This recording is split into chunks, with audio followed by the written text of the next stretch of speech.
Here with returning guest Jhared Hack. I think you've been on. How many times have you been on, Jhared? One, two? I think once, Okay. possibly twice. All right. Uh, Jhared, how are you, man? I'm well. Been traveling a lot, playing a lot. Home for a few days and back on the road again. Let's start with. I know you're sick of talking about the Western Amateur that was 15 years ago or whatever it was, but uh, to give people who don't know who Jhared is, uh, Jhared won the Western Am, beat Dustin and Ricky in match play.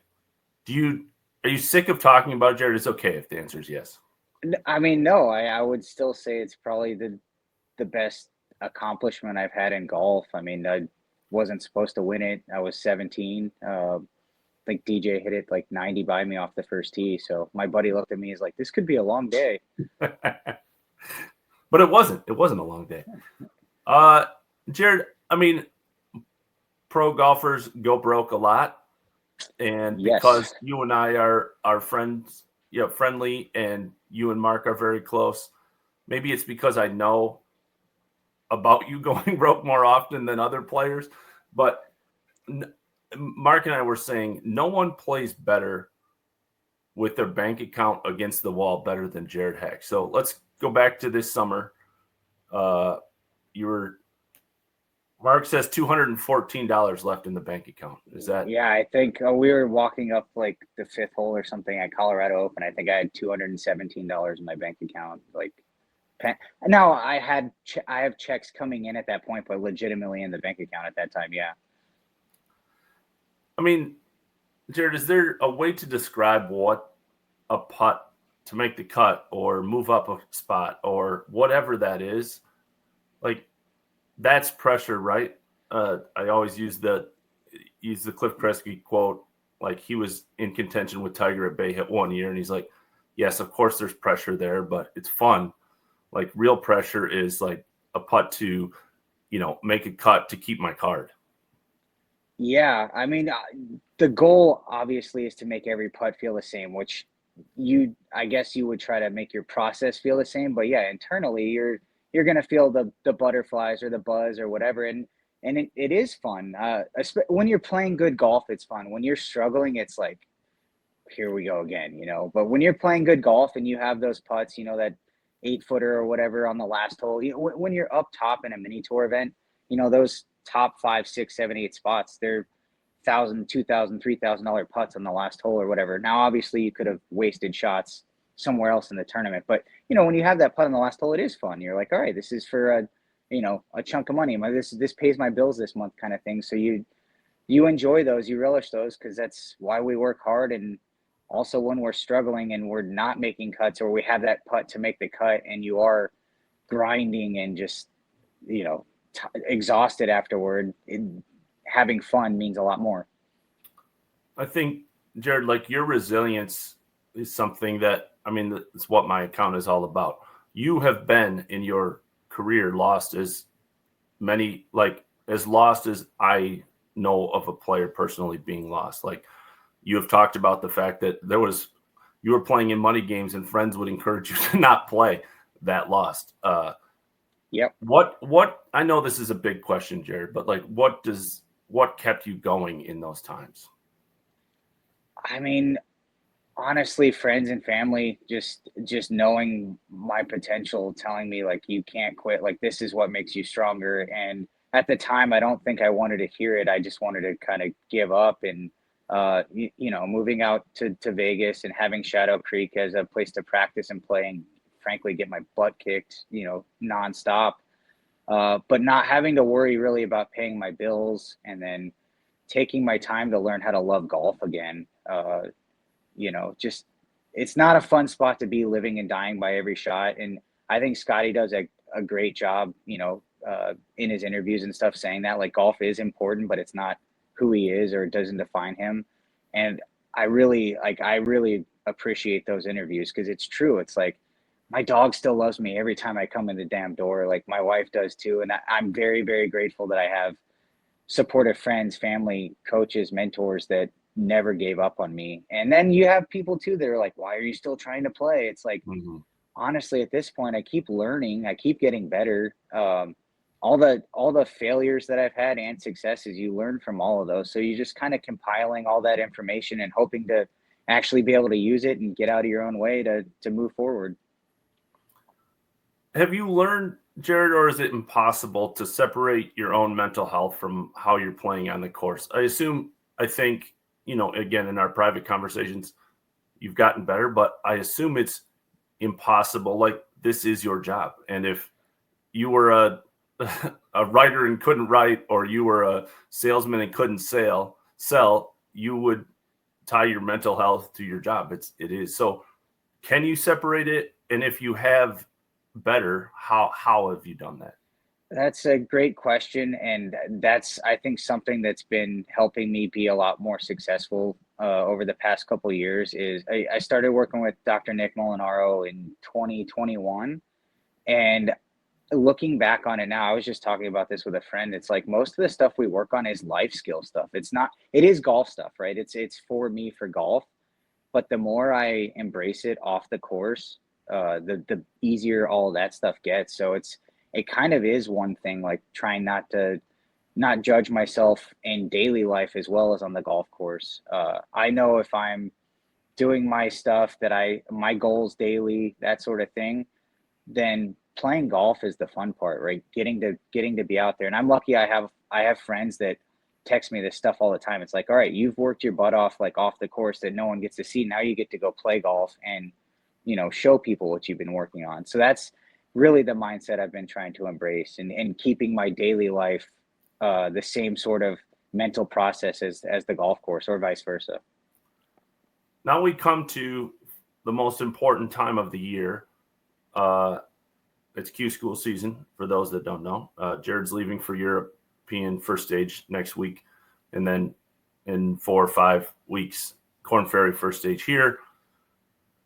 Jhared, you've played really well. Played great at Colorado. Won the Platt Pro-Am against Mark. Played well in Arizona. Like, you're on a roll. And that's always what you want, is to be playing well this time of year, obviously. Does that add to the pressure, Jhared? Or does that make you feel confident, or is it a mixture? I've done I think it makes me feel confident. I've done a lot of stuff, like, to be honest, I'm never really comfortable still on the golf course, but I'm okay being uncomfortable, if that makes any sense. So, knowing that I've played well, I've played solid in Utah too after Platt. Just knowing that I keep doing this stuff, even though I don't feel great, or hey, I'm not driving at my best this week, but my short game was good, or hey, I drove it really well, and everything is. I would say everything in my game right now is like B plus or better, which is a good spot. So it's like I don't have to. Oh, I have to stripe it because I'm not putting well, or everything is good enough. I think if I just stay level and focus on my process, I am really excited about it. I think this is the year I give myself a good chance to get status back. European Q school, for those listening that aren't a golf nerd like myself, European Q school first stage used to be like kind of stay alive is too easy, but play decent and you got through. I think in probably 5 years, DP World Tour will probably be the preferred path if everything stays the same, which is obviously a big thing because I don't think it will. But if everything stayed the same, I think DP will become the preferred path for a lot of American players. I think better purses on the DP World Tour, better courses that prepare you better for the PGA Tour.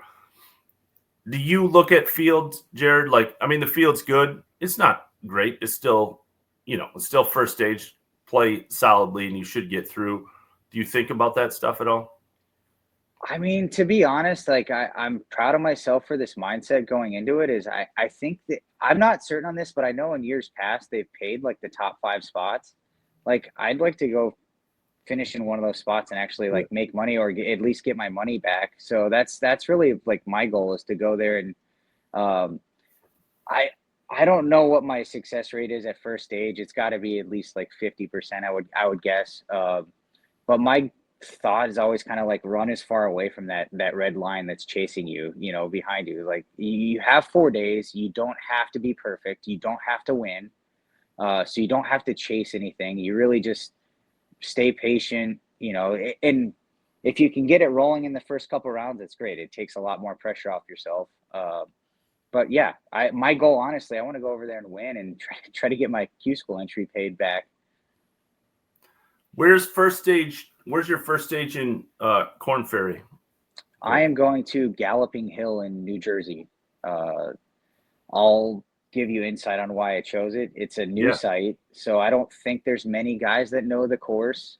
There's a lot of courses I know I don't really care for on the first stage schedule, and the weather sounds like it'd be nice. The course looks like it fits my game. It's like a 7,000 yard kind of slight dog leg, that sort of thing. So just seemed like a good fit for me. Yeah. Do you think, Jhared, like Mark is talking about a certain second stage and is like, I might choose that because everyone's probably going to try to avoid it. And although it doesn't fit his game perfectly, like mentally it's different. That's part of the game, right? It's just like you're a veteran. You can handle the quirks and the weirdness. Like Mark 2 years ago in first stage was like the weirdest course we've ever played. And it's an advantage because a portion of the players like are already defeated before they tee it up. Yeah, I think it's definitely important to try to find a place that fits your game, or that or like you said, even if it doesn't fit your game, if it's just really hard or something. Mark is exceptional at golf and can plot his way around. He's also very, very good with his back against the wall too. So if conditions are tough, it definitely favors. I mean, we've been playing professional golf for so long. We've seen most of the conditions we're going to play. But yeah, the second stage schedule, I want to say 3 or 4 of the courses are pretty much bombers courses. And I think the course you're referring to is the course I'm also going to pick. It sounds like it's Target Golf. I can also drive to it, which is nice. But yeah, picking the proper courses. I mean, if I somehow got sent to Kinderloo for second stage, I'd have to play nearly perfect golf, I think, to get through, unless weather was really bad. I mean, it's just not I hit it 285 and that course is 7,700 yards or whatever. So yeah. Let's talk a little bit about the Grass League. Just got done with Goat Hill. What's been your experience in the Grass League? It's so much fun. It really is. I had a blast at Goat Hill. Grass clippings down in Scottsdale is fun too. This was a different experience. We played in the daytime, which was nice because you didn't have all the shadows and stuff putting. The vibe out there was great. I mean, there were dogs everywhere, live music, like people were just having a blast. It wasn't like overly rowdy, but it was a great vibe. The weather was perfect, and yeah, it's a really cool thing to be a part of. I really hope it continues to grow. I think each one I've played, this was my third one now, has grown and gotten better. I have no idea what the end goal or the end possibility is for it, but I'm excited to be a part of it. I think the next one is during second stage of Q school, so I'm hopeful that I'm not a part of that next one, but we'll see. Obviously the goal is to have status somewhere. Is that it, Jhared? Like or do you not even think about that? It's just, I know it's cliche to say 1 week at a time, but let's be honest. I don't think if for some reason, if I don't get through, right, I'm not going to quit golf like after this year. I mean, golf really, Mark and I, having dinners and stuff and talking about it, golf is our life. Like whether we are playing on the PGA Tour or, hey, you know what, we are teaching or mentoring, or we have so many cool opportunities, so many people we've met throughout our lives. I think I'll always be in golf in one way or another. Maybe it's, hey, going to help some company out, close business deals on the golf course or whatever it might be. I'm so grateful for my traveling experience in my life has been incredible. I've been almost everywhere, and it's all thanks to golf. So let's talk costs as the final thing. So let's do entry fees and travel. Let's say you make, in perfect world, final stage of both. What will that cost be total to give some people perspective? Like, I know it's rough, and where you get for second stage and all of those things is like a few Just $1,000 variable, but roughly. So DP entry was 3,600 roughly, depending if you paid in pounds or dollars. My flight was like 1,400. Hotel and stuff isn't that bad over there. It looks like like $80 a night. We're looking at maybe getting an Airbnb as well. Food, we're gonna Uber. I talked to some friends that know people that live there. They said that's totally fine. Like, we can stay close to the course. So let's see, call it another 25. I mean, we're in for probably 5,500 for this first stage of DP, like rough cost. If we get into Spain, probably call that another $2,500 a week. yeah. We don't have to pay any more entry fee, obviously. So it's just travel costs. I'll probably, I'm carrying myself for first stage, but second stage, I'll probably take a friend. So, or have somebody meet me over there, something like that. I mean, so between 2,500 and $4,000, depending if I go alone or take someone, and then extend that one more week when we get to finals. So, I mean, final cost is 12 to 14,000 probably to make it all the way through and travel.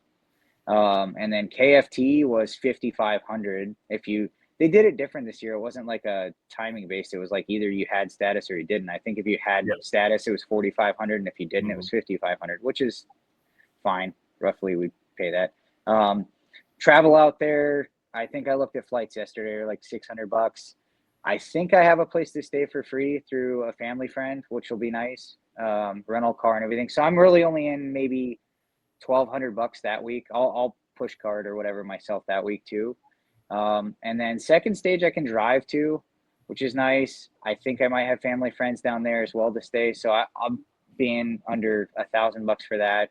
And then the weird part I want to say is you get through second stage on a Friday, and final stage practice rounds start on a Monday. So you won't have any travel booked or anything. So you could get pinched on an expense. Obviously, you're going to pay whatever you have to pay. It's going to get pricey. Yeah, so you're going to be paying last minute. I thought that was a little strange. So because I'll be traveling from Phoenix probably to Jacksonville or Orlando and drive, whatever. $1,000 flight.